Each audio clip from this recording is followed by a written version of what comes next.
നമസ്കാരം പ്രിയ സുഹൃത്തുക്കളെ. നമുക്ക് നൈറ്റ് സ്കൈ ഒന്ന് വാച്ച് ചെയ്താലോ?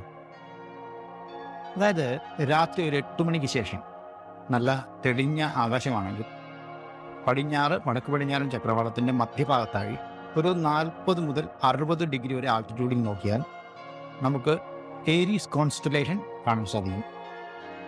ഇതാണ് ഏരീസ് കോൺസ്റ്റലേഷൻ. അതിൽ ഈ കാണുന്ന 2 നക്ഷത്രങ്ങളെ ശ്രദ്ധിക്കുക. ഇവയെ ഏരീസിൻ്റെ കൊമ്പ് അഥവാ ദ ഹോൺ ഓഫ് ഏരീസ് എന്നാണ് വിളിക്കുന്നത്. ഒന്നാമത്തേതിൻ്റെ പേര് ഷെറാട്ടൻ, രണ്ടാമത്തേത് മെസാർക്കിൾ. ഇതിൽ ഷെറാട്ടൻ ഒരു ഡ്യുവൽ സ്റ്റാർ സിസ്റ്റമാണ്, ബൈനറി സ്റ്റാർ സിസ്റ്റമാണ്. പ്രൈമറിയായി ഒരു എ ടൈപ്പ് സ്റ്റാറും സെക്കൻഡറിയായി ഒരു റെഡ് ഡ്വാർഫും കൂടെ ചേർന്ന ഒരു സിസ്റ്റമാണിത്. 60 ലൈറ്റ് ഇയർ ദൂരത്തിലാണ് സ്ഥിതി ചെയ്യുന്നത്. ഇത് സൂര്യനേക്കാൾ ചെറുപ്പവുമാണ്, ചൂടും കൂടുതലാണ്. രണ്ടാമതായി നമ്മുടെ മെസാർക്കിൾ, ഇതും ഒരു ബൈനറി സ്റ്റാർ സിസ്റ്റമാണ്.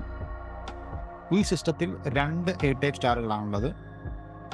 ആദ്യമായി ടെലസ്കോപ്പിക്കലി കണ്ടെത്തിയ ബൈനറി സ്റ്റാർ സിസ്റ്റമാണ് മെസാർക്കിൾ. 165 ലൈറ്റ് ഇയർ ദൂരത്തിലാണ് സ്ഥിതി ചെയ്യുന്നത്.